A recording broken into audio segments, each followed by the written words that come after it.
I do have Kyle and Nish on here as well, and I didn't create slides for them, so guys, I'm sorry. Just my slide, but we're all here to help you. So my name is Alex Wilson, owner and broker of record of Remax Wealth Builders Real Estate. Been selling real estate in Toronto for 12 years. #1 agent in Ontario for individual transactions in 2019, and I was actually in 2021 I was #3 in Canada for the amount of transactions. I've been inducted in the Remax Hall of Fame, awarded the Remax Lifetime Achievement Award at 35, and was just awarded the Remax Circle of Legends Award as well. But none of that matters. I just tell you that because that's my day job. But what matters is how I've invested my money in real estate. So my initial journey, and Kyle's taken the same journey with me, because we bought in this very first condo building together. We bought our own units, turned a $39,300 deposit into a $14 million real estate portfolio. And that's an old number. That number has gone up. And these numbers have changed to 14 condos, High Park triplex, and apartment building in Hamilton. So those numbers have increased. And why I don't have them regularly updated is because I actually do a very thorough analysis here. And what I show people is, and I always start my presentations off of this because, and Kyle, Nish, we get these calls from people. They're like, oh, maybe I want to sell my property in a year. I want to flip my property. You can do that, but the real value in real estate, the real wealth that you can generate in real estate is over time. So when you take two finite aspects, time, because we only have so much time, and land, there's only so much land in the world. When we apply those two finite resources together, we can get extraordinary results over the long run. So when I look at my entire value of my portfolio, which is today worth nearly $15 million, and I extrapolate that over 10, 20, and 30 years. And why 30 years? 30 years is when my mortgages will all be paid off. That's my amortization. And that means over 30 years, someone else has paid the mortgage on all these properties.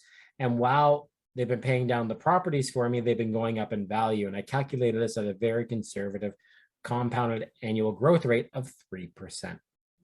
So just by doing all of this, in 30 years, which at that point I'll be 70 because I just turned 40 in December of last year, I'll have a portfolio worth $36 million paid for by someone else. And what does that mean? Well, what does that mean in today's dollars? We got that word inflation that's being thrown around. And by the way, real estate is one of the best ways to hedge against inflation. But I factor in inflation. So how did I do that? Well, what I did is I looked at, well, what's the value of this real estate over a 30-year period? And what's that average inflation rate? So even though inflation's high now, that will all get leveled out over the next 30-year period. So that $36 million is worth nearly $21 million today. And then I looked at, well, if I have a portfolio that's worth $21 million and I provide a conservative annual rate of return of 5%, what income can I generate from that portfolio? And that's over $1 million per year. So if I just stopped today and did nothing, I could have a portfolio in 30 years that'll pay me over $1 million. And by the way, that's in today's purchasing power. That's factoring in your future inflation. So I could pay myself $1 million salary in 30 years based on the assets that I've accumulated today. And then when I want to reinvest 2% of that to protect against inflation. So that means I could live off of $625,000 per year. And those may seem like crazy numbers. And you know what, Kyle, I'll bring you in because you've been on that journey with me. Are these crazy numbers? Can you do this? Can anyone do this? Absolutely. Yeah. And you're basing your numbers just on a 3% return. Like in Toronto, we've recognized double digits for many of those years since 2012. So just at 3%, you're earning fantastic returns that you can easily live off. So you're setting yourself up for retirement and generational wealth you're building for your kids as well. So anyone can do it. Yeah, anyone. And just to put, I made this easier for everyone. So I broke this down into $1 million increments in regards to your real estate value. So if you had a $1 million portfolio, and that may seem like a lot, but like that's just $350,000 condos. Like and you're like, Alex, $350,000 condos, that's crazy. But you're only looking at the down payment you're putting on those. So you're putting 20% down on those. So those are 70,000. So to achieve $350,000 condos, at $70,000 a pop, that means you're looking at $210,000. Now we're at a more bite-sized level. And if you've owned your home, so if you own the house that you live in, and you've had it for a few years, you have $210,000 of equity built up into that house already that you can then redistribute that back into the market. I think that's how you build wealth. That's how when you look at all those properties that I have in my portfolio, that's how I achieve them. I bought, I refinanced, I used my principal residence, I used money from that, and that's how I achieved a lot. Now, you don't need to go to the crazy level that I did, but I do this on a daily basis, right? Kyle is a great example. Before he got into real estate, Kyle's a great example because he took a more bite-sized approach to this. And before you started selling real estate, how many properties were you at? 3 or 4? 5, I think. Yeah, you're 5. Yeah, and you had a regular day job, you and your wife. But I started out slowly. I bought the first one in 2012. I didn't buy the next one until 2015, because I had to save up the deposit for the next one. And that's what a lot of people think is $1 million deposit. I need $200,000 today to start that. No, you can do that over time, continually saving. So that's how anyone can do it. Yeah. Yeah. And Nish, you've seen the same thing in your lifetime as well, right? Yeah, for me, it scaled pretty quickly over the course of 2 years. I was able to use some of the equity that I had in my principal residence and redistribute that, as you mentioned, to being able to now have almost 5 financial interest in 2 other properties as well. So it's easy moving if you're in your home. And Nisha's voice is hoarse because he's been on the phone with his clients for the past few days because we've had such interest in the Lockwood condos. So that's why his voice is a bit hoarse. He sounded much worse this morning, so it's actually an improvement. So I put this out on a bite-sized level because, again, seeing a large portfolio may intimidate people. But if you have $1 million portfolio, the value in that in 30 years will be over 2.4 million, inflation adjusted to 1.4 million. If you apply a 5% rate of return on that, so you can generate a salary of $70,000 a year. I recommend a payout of $42,000. So just by building up $1 million portfolio today, you will have $70,000 of inflation adjusted salary that you can live off of in the future. How cool is that? What you're doing is you are building your own pension fund. That's what you're doing. And you use your home. You don't need to use your home. You can use other assets too, but I want to show people like how you use your home today so that in 30 years, you can keep your home and still have these other assets that you can live off of. Now, I just bought a new house 2 weeks ago. When I would say new house, it's a resale house, century-old home in my neighborhood.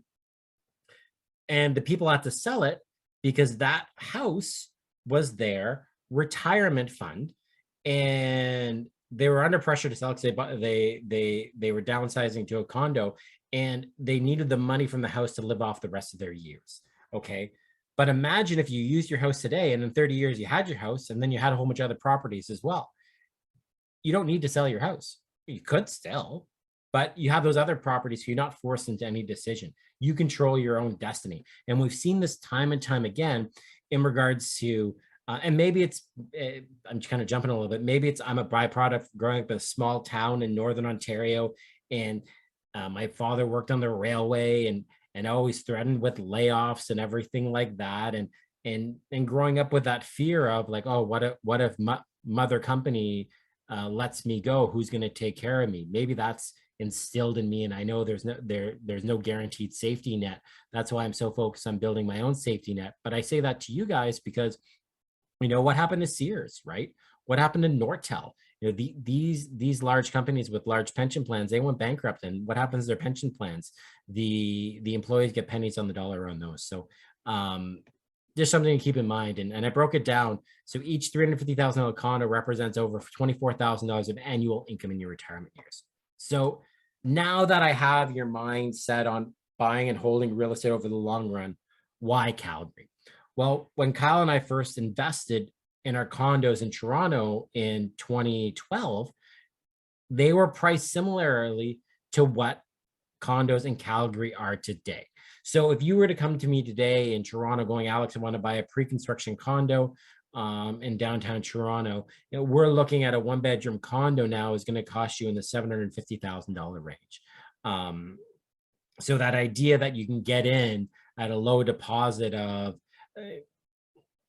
40,000 or under, I can't do that in Toronto. In Toronto, I'm looking for a minimum $100,000 investment, and your purchase price is much higher, and you won't have cash flow. Like that doesn't exist in Toronto. So you're relying just strictly on appreciation. So that's what attracted myself and Nish and Kyle to Calgary. And we started investing 2019, 2020, 2021, 2022. We bought over these last 4 years in Calgary. So Calgary, initial investigation, we found out it was the most livable city in North America, most livable city, fourth most livable city in the world, top 5 in the Economist Intelligence Unit's Global Livability Index. It's located in the foothills of the Canadian Rockies, loads of green space, and the second lowest cost of living in Canadian cities and the 9th lowest in North America. That's massive. That is massive, massive, massive, this aspect here. We're going to get into more of that later. It's also the sunniest city in Canada. I love this. So I want to bring this up to people. So sometimes I get feedback from people going like, well, who wants to live in Calgary? It's so cold. Well, guess what? Montreal is just as cold as Calgary, but actually Calgary has much better weather than Montreal because you get much more sun in Calgary versus those gloomy, snowy days in Montreal. You get much more snow in Montreal. So it's sunniest city in Canada, most extensive outdoor pathway network, and ranked 2nd for the healthiest lifestyle and life satisfaction of major cities in Canada. It's a great place to live. And then outside the city, you have 5 world-class ski resorts within 2 hours. How many world-class ski resorts do we have outside of Toronto? 0. Over 200 hiking trails in Banff National Park, and it's only an hour-and-a-half drive to Banff. And that's a true hour-and-a-half drive. It's not like when I say, hey, Muskoka's 2 hours away. Yeah, it's 2 hours away if you live at 3 in the morning. You don't have that traffic congestion that you have here to get to Banff, which is one of the most recognized national parks in the world. People come from all over the world to go there. I think we've all seen that, the most amazing view in Lake Louise from the Fairmont Hotel onto the lake. It's incredible. So why is Alex, Nish, and Kyle investing in Calgary? Well, the first thing is when we investigated and we saw all these great things about Calgary, okay, that's good. But let's look deeper into the actual stats. So when you're investing in real estate, you're essentially buying roofs over heads. So if you're buying roofs over heads or investing in roofs over heads, you want to make sure that you have population growth. So Calgary is experiencing positive population growth even through the pandemic. From 2018 to 2019, grew by 46,000 people, 2019 to 2020, 44,000 people, 2020 to 2021 year. That exodus from major metropolitan centers, Calgary still grew by 34,000 people. They also have money. Calgary has the highest the highest per capita millionaires of all major Canadian cities, and Calgary represented the highest wages and salaries per employee in the country at 66,000 in 2028. So you have high paying jobs there, and you have wealth that's built up in Calgary. On top of that, looking deeper into population growth, if we look at StatsCan, over the next 2 decades, the Alberta population is set to increase by 48% and will be larger than BC by 2043. Your actual net swing of people. So BC currently has 600,000 more people than Alberta. In 2 decades, Alberta will have 400,000 more. So you have a net swing of 1 million people that Alberta is going to grow by versus BC. And then Ontario population set to increase by 24%. So Alberta is going to grow by double the rate of Ontario. And then when we look at money, Calgary is has the 4th largest economy in Canada after the big 3, Toronto, Montreal, Vancouver, where we've seen crazy price growth in Toronto, Montreal, Vancouver, but we haven't seen that in Calgary. Why? Well, there's a reason for that. And this is where we saw the opportunity. the reason that Calgary didn't see the same price growth is that oil prices, which again are a hot button topic today. So it's fun because I've been doing these presentations since 2019. So it's crazy to see how things have changed. So, but why did prices go down in 2017? Well, you had oil prices go down in 2017. When oil prices went down in 2017, you had mass layoffs in the energy industry, which resulted in a drop in housing prices. Well, you can't lay off people that have already been laid off. So you had this drop in housing prices, you had all the fat trimmed off the energy companies, and that's where we are today. And that's where we saw new condo sales prices drop 21% since 2017. So we actually saw prices go down in Calgary. Everywhere they're going up, they're going down. So that's where we jumped in. We bought at the bottom.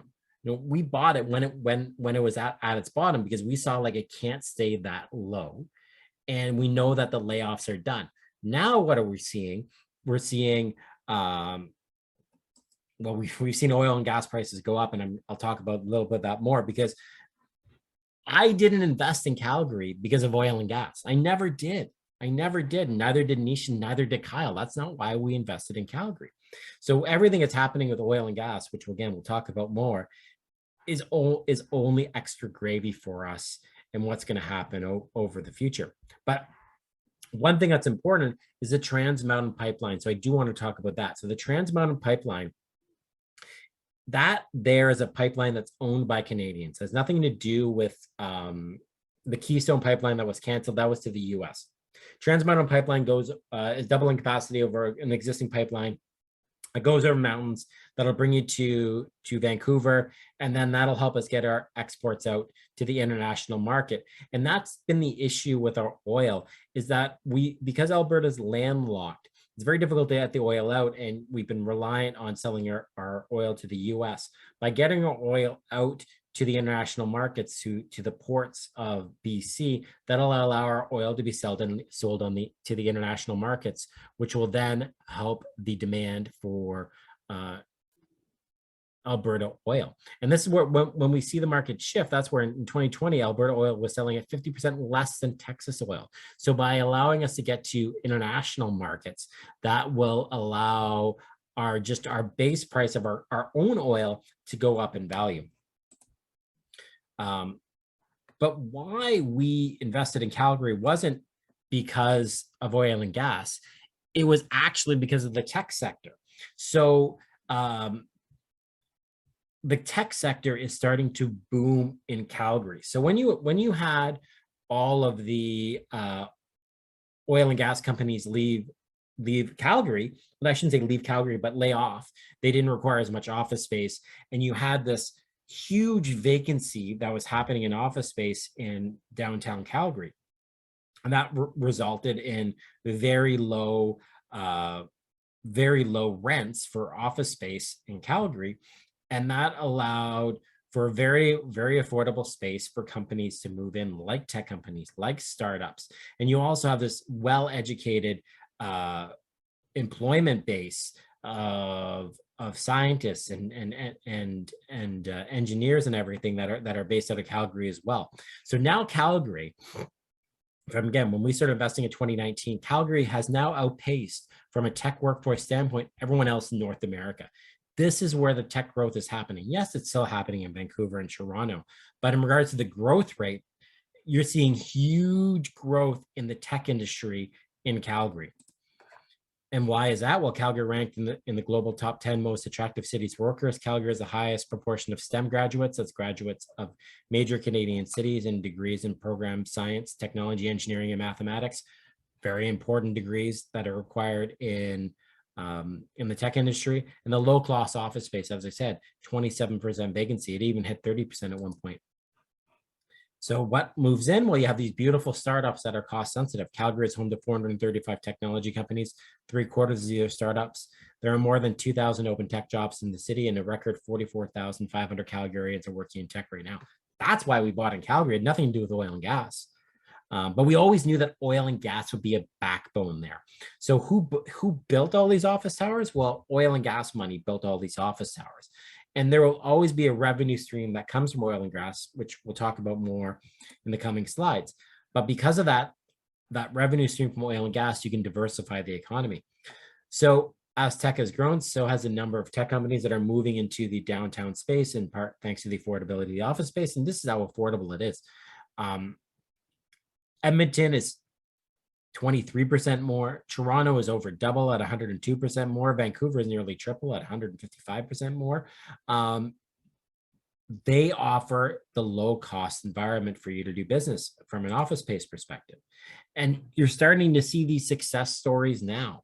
So these startups are hitting unicorn status. So that means these startup companies are hitting over $1 billion revenue generation.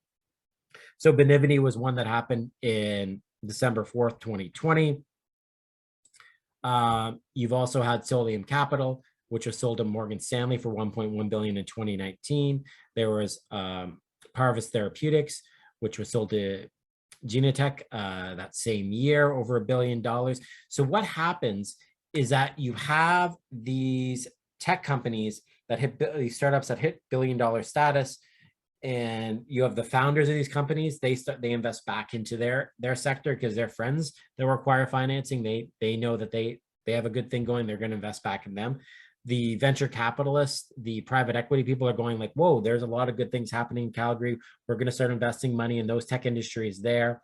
So when you start hitting these unicorn statuses start hitting in the city, you're going to have more and more eyeballs on that city and more money being invested in that city. The latest one is Neo Financial. This one just hit unicorn status May 5th, 2022. Calgary's latest tech unicorn. Neo Financial's employee headcount has swelled to 650 people, and the company is actively recruiting for another 100 positions in Calgary. These are the things that we're seeing in Calgary. When you read the papers, do you see these in your papers? You don't, because it's flooded with other headlines. But this is actually what's happening in the ground in Calgary. So other startup companies that are seeing massive growth. Simon had fewer than 20 employees in the spring of 2019. Today has more than 200 employees. Looking at they hired another 200 to 300 people in 2021. Halcyon went from 5 to 68 to hiring another 150 employees by the end of 2021. They moved into an office space downtown. LodgeLink, 300 new tech-based jobs over the next 5 years in Calgary. They're going to require another 50,000 square feet of additional office space. This is the affordable space where companies can open up. And it's not just these startup companies, it's international companies that are now recognizing Calgary as a place to go. CloudExa looked at Toronto, Montreal, Vancouver. They chose Calgary as their place to open up their Canadian head office, and they have offices in Silicon Valley, India, Mexico, Singapore, United Kingdom. Oops. Infosys is one of the largest Indian IT consulting firms in Canada. March 2021, they opened their head office. They announced they're opening a Canadian head office in Calgary, and they're going to bring 500 jobs. And Basis, again, one of the largest IT consulting firms in the world, they're opening a Canadian head office in Calgary, and they're going to hire another 1,000 new tech jobs over the next 2 years. RBC bringing 300 tech jobs to New Calgary Innovation Hub. They're opening that there. Other ones, Ernst & Young has opened a 200-person technology hub in Calgary. Just announced as well, Rogers Communications is opening a 500 employee new hub in Calgary for tech innovation. So you have these companies that are coming to Calgary, taking advantage of its low cost office space, but also low cost taxes. And the great thing is I've seen this playbook happen somewhere else already. So this has already happened, and it's already happening in the States. So you're having companies move from Silicon Valley to Texas. Why are they moving there? Well, they're fleeing high taxes. Well, guess what? Alberta has the lowest corporate tax rate in Canada. It also has no provincial sales tax. So if I'm a company and I'm looking to operate my business, we've already identified that office space is the most affordable, versus if we're looking at Toronto or Vancouver. Calgary is going to be much more affordable, significantly more affordable for office space. But now I'm going to pay less corporate tax. I'm not going to have to deal with a provincial sales tax. And there's no land transfer tax or development charges, which is relevant to all our property investors in here. And then from a housing standpoint, companies are moving away from Silicon Valley because it's freaking expensive for housing. Well, as we talked about, Calgary is the second lowest cost of living out of all major Canadian cities and the 9th lowest in North America. It's freaking expensive to live in Toronto. So as I mentioned earlier in the presentation, I said I bought a new house in my neighborhood. So I bought a detached house with a driveway. That was my requirements. Guess what that cost me? Now I do live in Toronto proper. So that house cost me $3 million. That is freaking expensive. It's not a mansion. It's not a mansion at all, but that's just what houses cost here in Toronto. That's not what they cost in Calgary. So you have incredible affordability in Calgary, and also the government regulations. There's no rent control. There was a $175 million commitment to the Alberta Enterprise Corp for innovation. These are things that happened when COVID hit. Alberta has the most financial flexibility in Canada to do these things, and you're going to see why in a second. And it all has to do with the backbone of oil and gas. Alberta has the lowest net financial debt in Canada. So Alberta is less than $2,500 per individual net financial debt. Ontario, 19,000. That's their net financial debt versus 2,500 here. What does that mean? That means that as soon as COVID hit, Alberta could just slash corporate taxes. That's what they did. They can do things that other provinces can't because they don't have the same revenue worries that other provinces have. And that's where we get into oil and gas again. So this is a brand new slide created today because oil and gas didn't factor into any of our previous presentations. But Alberta is one of the few provinces that is now running a surplus. They're already at a surplus. The word deficit is gone. So 2022, they're looking at a surplus of $511 million. Originally, it was going to be $17 billion deficit, but it's going to be $511 million surplus. A $932 million surplus is forecasted for 2023, 2024, followed by a $701 million surplus the following year. This is based on oil being $70 a barrel. I know oil is not going to be, I know this morning was $115 a barrel. I know it's not going to stay that high. But I know it's not going to go down to the doldrums of what it was before, because what we're in now and the world being in a state of flux, and we have the conflict between Russia and Ukraine, which is impacting commodities worldwide. Canada is a commodity-based country, and companies and other countries are going to be looking for safe, secure sources to get their energy and other commodities. And that's where Canada is a first world country with a stable political environment that other countries are going to be looking for to get their commodities. So what I mean by commodities, not just oil and gas, our mining commodities, our food commodities. Canada and Australia, we're gonna stand to benefit from this because we are predominantly resource-based countries that provide commodities to the rest of the world and that have stable political environments that aren't going to be nationalized.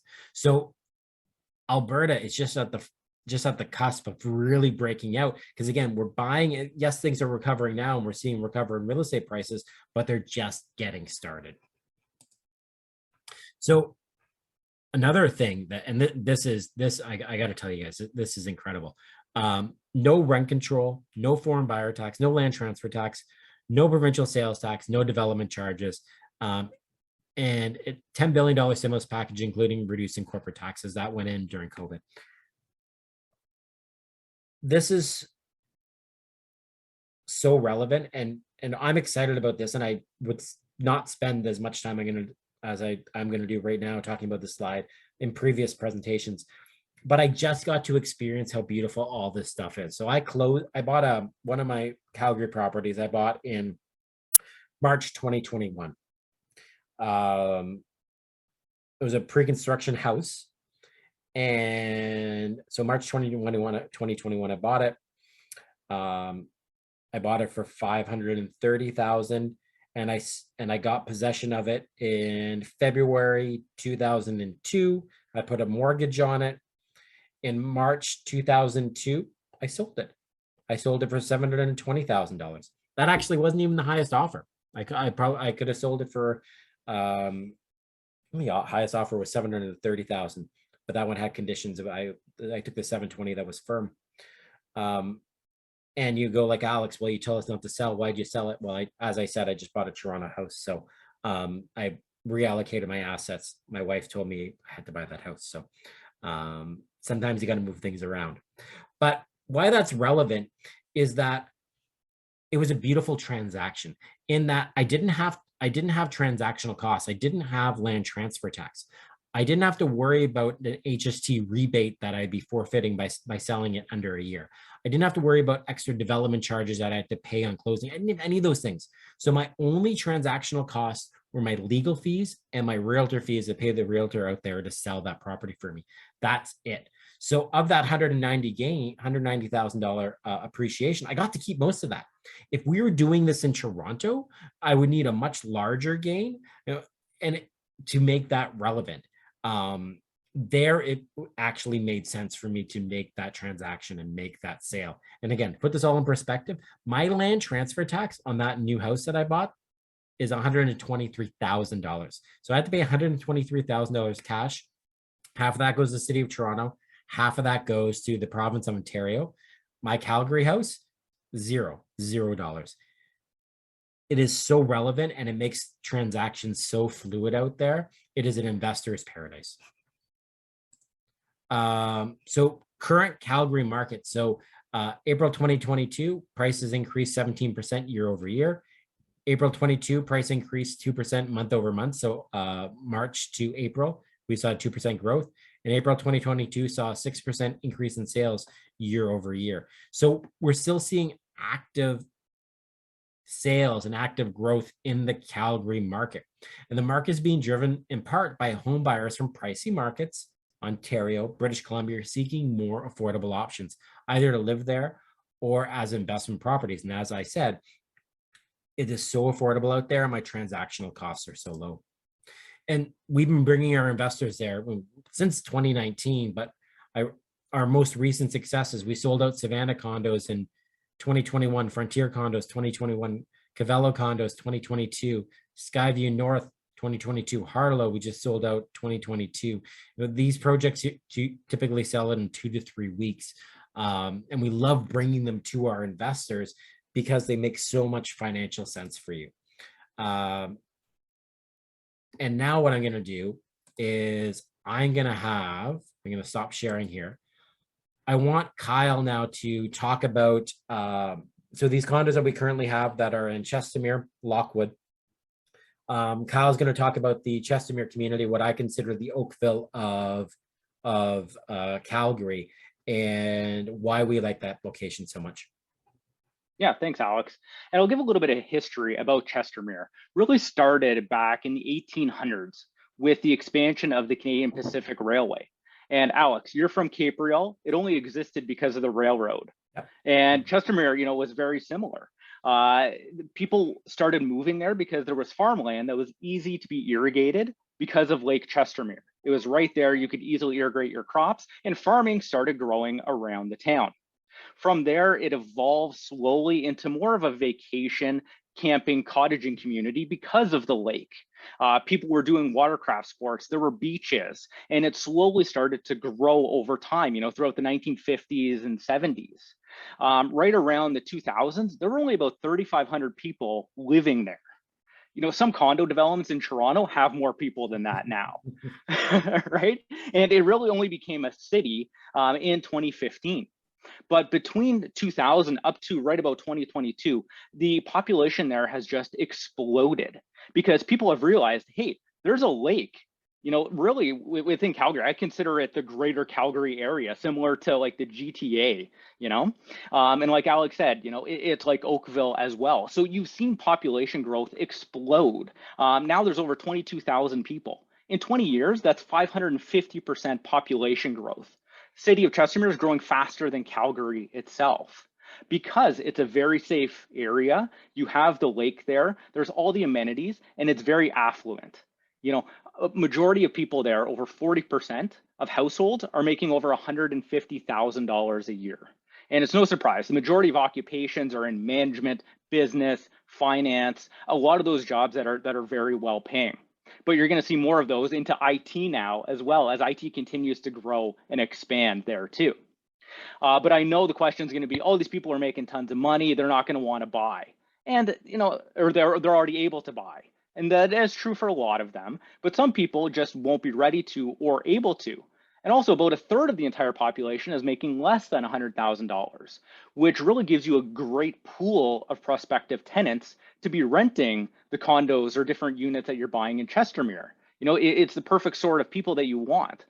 These people just might not be able or ready or even want to buy yet.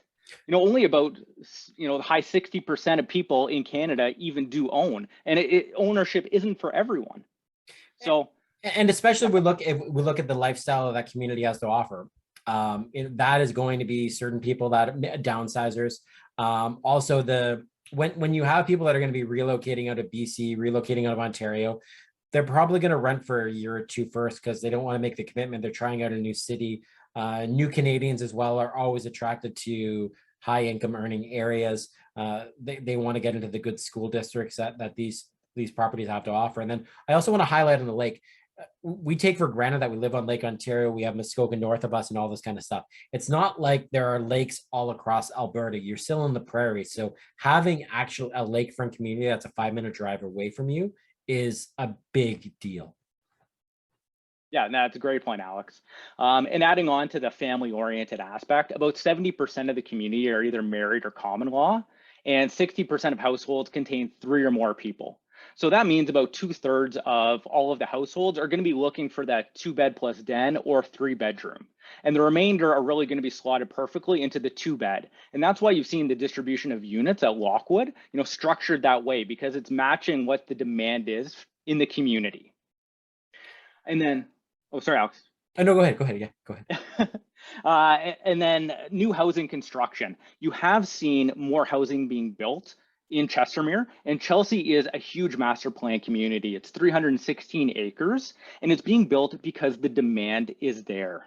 You've seen new construction being added, new units constantly being added, but the amount of unabsorbed inventory, meaning the amount of new units that are available to be bought and purchased today, is continuing to go down. And in February of 2022, there were actually 12 pre-construction units that were on the market, ready to be built and moved into. And you've continually seen that the trend continues to go down in Chestermere. So even though there's more units, the population and the demand for units is definitely outstripping supply again, which means higher prices are coming. So it's a great time to be investing now in the Chestermere community. And then, oh, go ahead. Keep on going. Yeah, not only that, you know, you have incredible accessibility. Even though you are just outside the boundaries of Calgary, you're actually closer to downtown Calgary. You know, you're just over a 20-minute drive door to door, and that's in rush hour.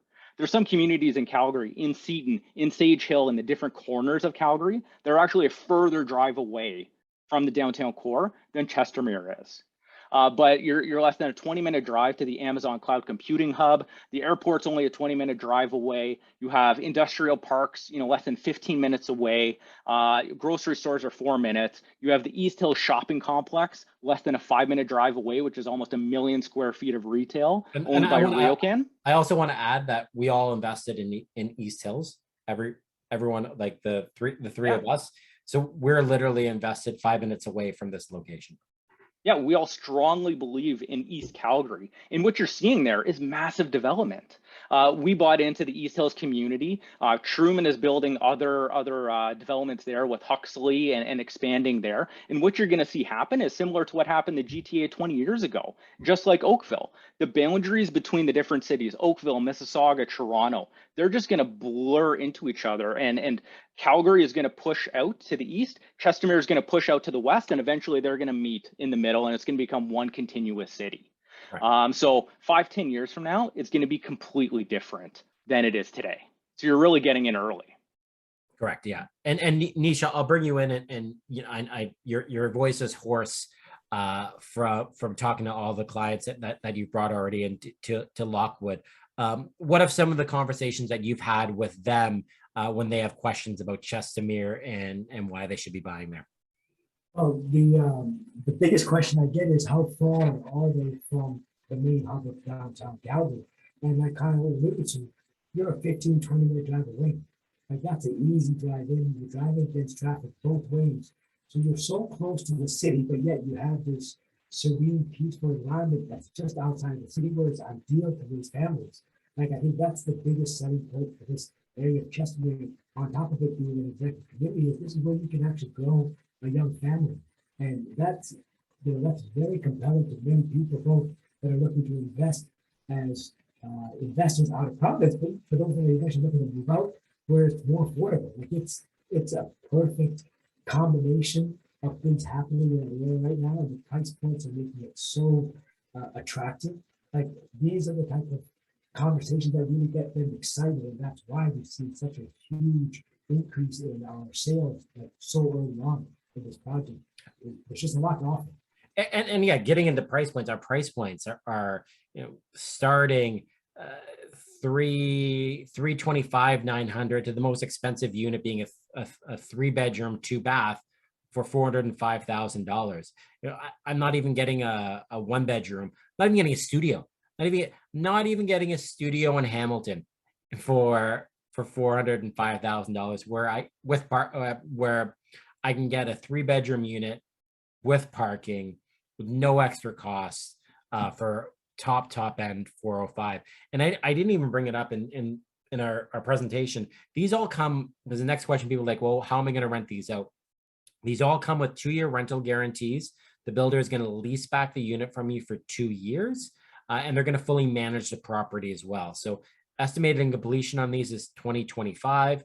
So you put your deposit down 5% now.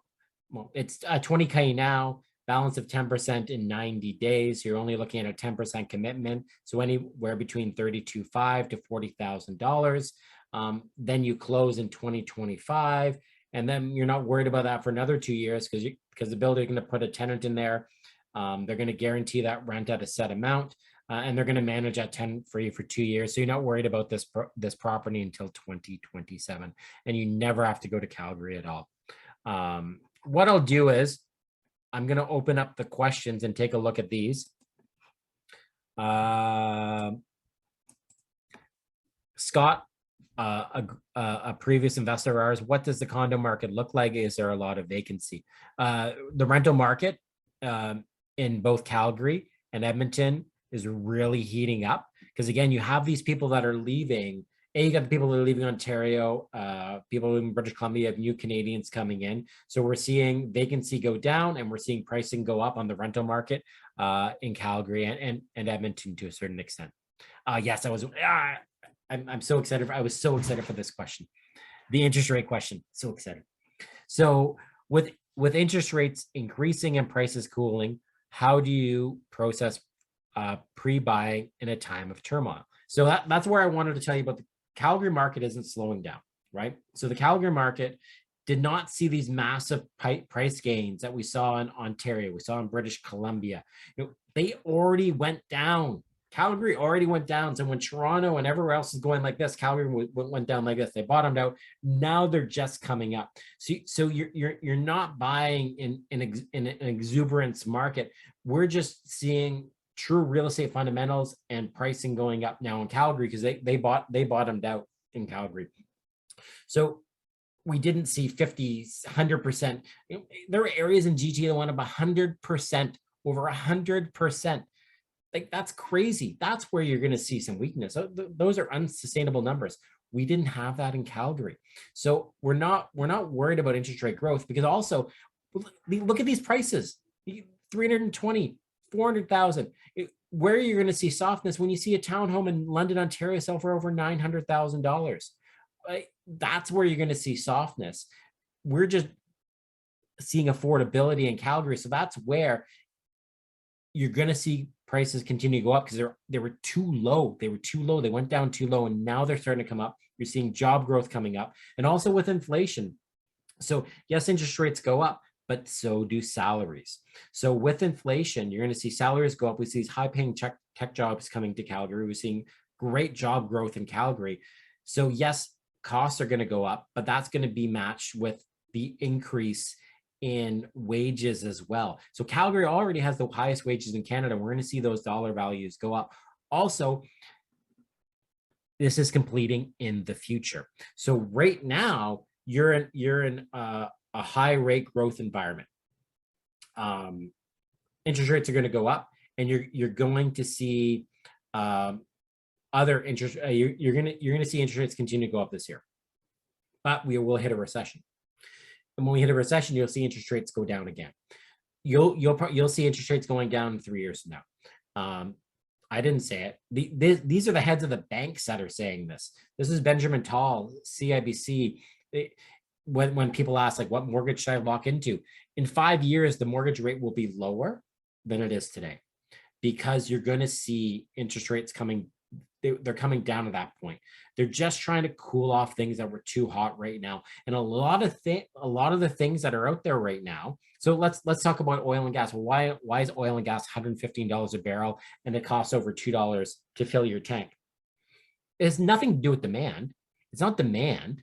It's because the fourth largest energy producer in the world, no one's allowed to buy oil from them anymore. That's why. You have Europe looking for other sources of natural gas, other sources of gasoline. That's why. And you see, you have supply chain issues. It takes time for those supply chain issues to work themselves out. So I know that's why Alberta they budget at $70 a barrel. They didn't budget at 115 because they know it's not going to be 115 in 2 years. They're just reaping the benefits of right now. Their budget's based on $70 a barrel, but they get their royalties off of what the price is today. So we'll see oil prices come down. We'll see other commodity prices go down, and that's going to smooth everything out. But that's going to take about 2 years to do. But they're trying to cool things down now. But it's not purely on the demand side. There's huge supply chain issues as well. So interest rates will not stay the way they are, and that actually helps us on the pre-construction side, because in the future, we'll be paying lower interest rates in the future. And the other thing that happens during rates of increasing interest rates is that rents go up. So you're going to see higher rents in the future will help offset the higher interest rate costs as well. I see some questions being asked in the chat, so I'm going to go to the chat.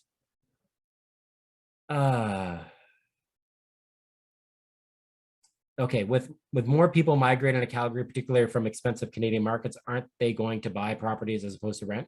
What are the vacancy rates in Calgary relative to other Canadian markets? Okay, they needed to drop off. So the thing is, when you move to a new market, you always rent first, okay? I think you always rent first, but generally people rent first, especially also new Canadians, where we're going to have record levels of immigration growth. So you're going to have people renting for a year to two, and then they'll go to buy. So that's what happens. So yes, they will buy, but they don't generally buy right off the bat. They're going to rent for a year or two because they want to get to know the city. What are the condo fees like in Alberta? So for our latest project, Lockwood, it's 41 cents a foot. Condo fees in Alberta, and also I find Vancouver, are lower than what we pay here in Ontario. Do we have to go with the rental guarantee with the builder? No, you do not. No. Now, what I do tell people though is, your rents will probably be higher in the future than what your rental guarantee will be, especially with this changing environment. I do expect rents will be higher, but there is a cost savings being in with the rental guarantee. So what the cost savings is, you'll have zero vacancy expense. You'll have no property management fees, so you don't have to worry about managing the unit. So there's a savings there. So those two things, you gotta factor that in for the first 2 years, that extra savings in regards to, and there's no leasing fees either. So you don't have to pay someone to lease out your unit. You don't have to worry about the unit sitting vacant for a couple of months while you try to get it leased out. And then you don't have to worry about paying someone to manage the property. So there's a savings associated with that for the first couple of years, that when you're looking at your delta, it may just make sense to stick in with the rental guarantee. But no, you don't have to stick into it. Does that deposit structure apply for individuals who are not first-time buyers? So what the deposit structure is. So 20,000 on signing, the balance at 10% in 90 days. That's securing the unit with the builder. When you go to get a mortgage for the property, if it's an investment property, you're going to need 20% down. That's what you require. So when you go to the bank to get the mortgage, you'll have to come up with another 10%, because that's what the bank will ask you for to get a mortgage on the property. So you're able to secure the property today for only 10% down. But when you go get a mortgage on the property, unless you're moving into it, you're going to have to come up with a full 20%. Will the rent carry the mortgage at the forecasted rates? I actually, for the current properties, I haven't ran the numbers. Kyle, Nish, have you ran the numbers on it? Oh, Nish, you muted, yeah. Yeah, so I have a property coming up on August 1st, and with the current mortgage rates that I have and the rental guarantee, I was about $250 cash for that. Yeah, so you'll probably end up around a neutral level. What I would say is you're going to go for a variable rate mortgage. You're not going to put a fixed rate mortgage on these. You'd want to go for a variable rate mortgage. Couple of reasons. Any investment property, you want to go for a variable rate mortgage.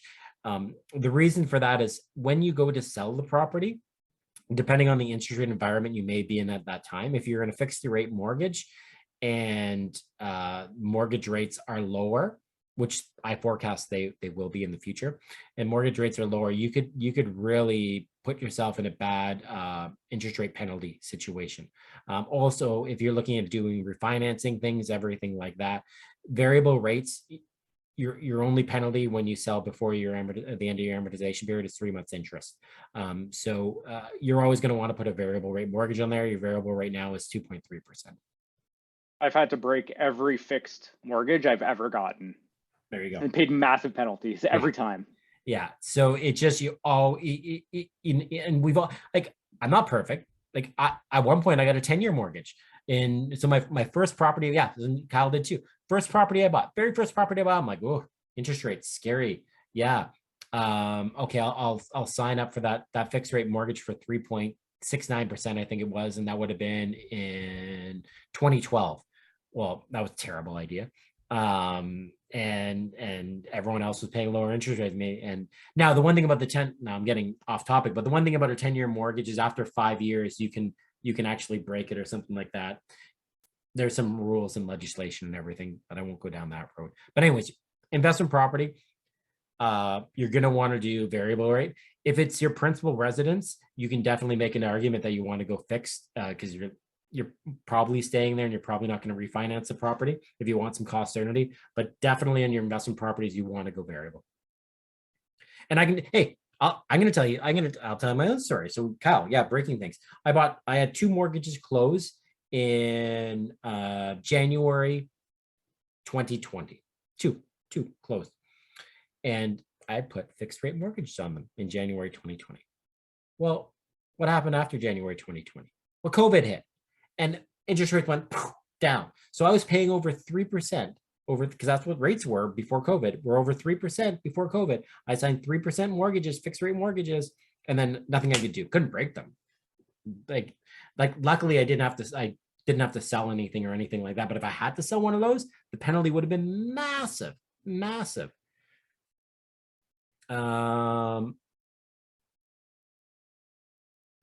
How would it work for investors who are about 250,000 annual and have a certain borrowing power debt ratio?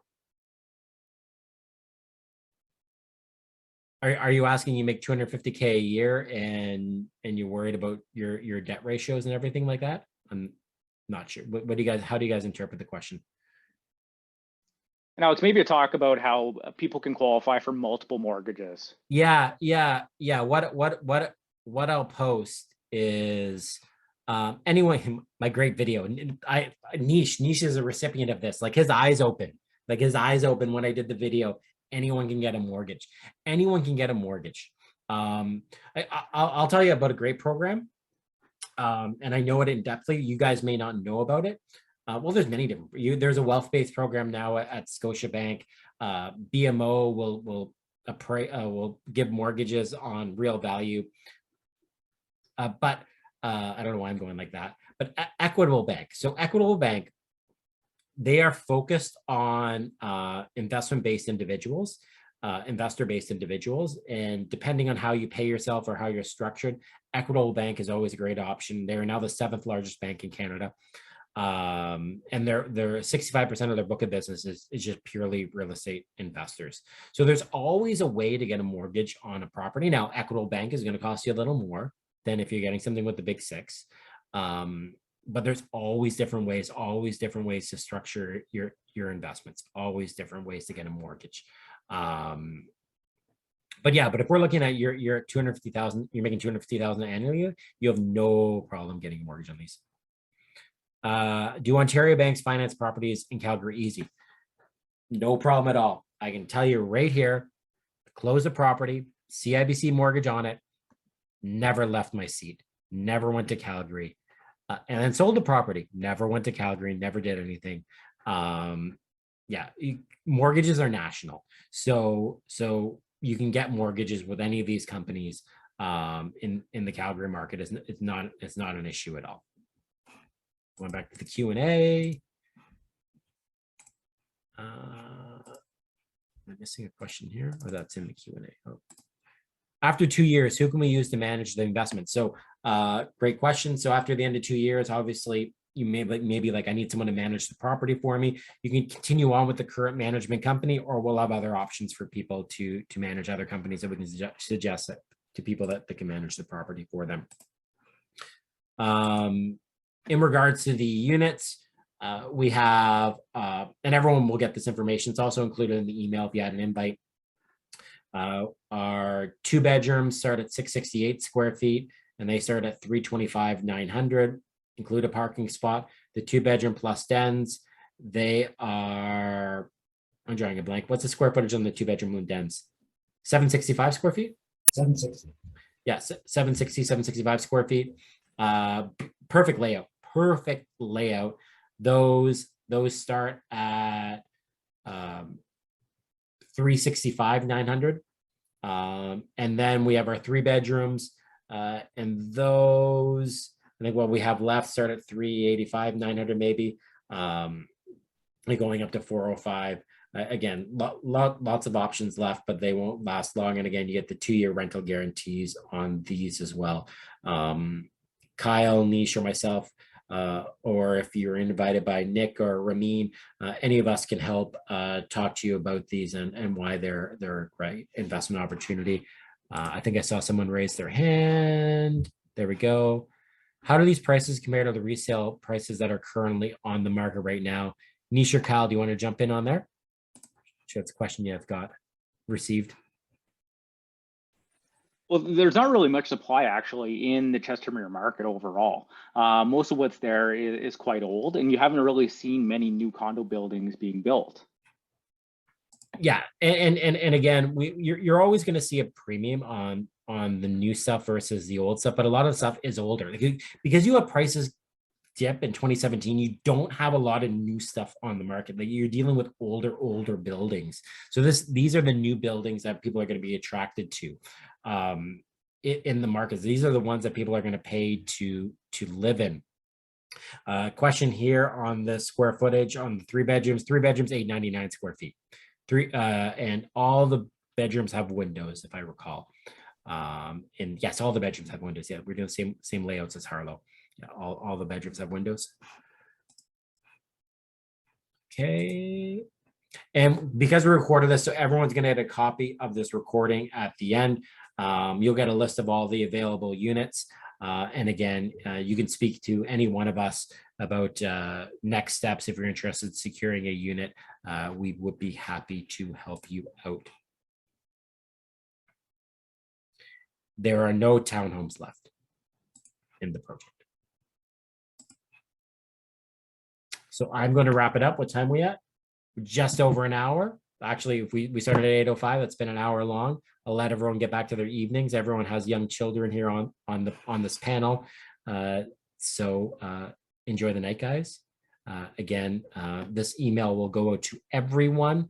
And if you do have any questions, again, you can reach out to any of us. You can book a call, reply to an email. We're happy to answer any questions you have. Thanks so much, guys. And thank you for coming on and spending the evening with us. Talk soon. Bye. Bye, everyone.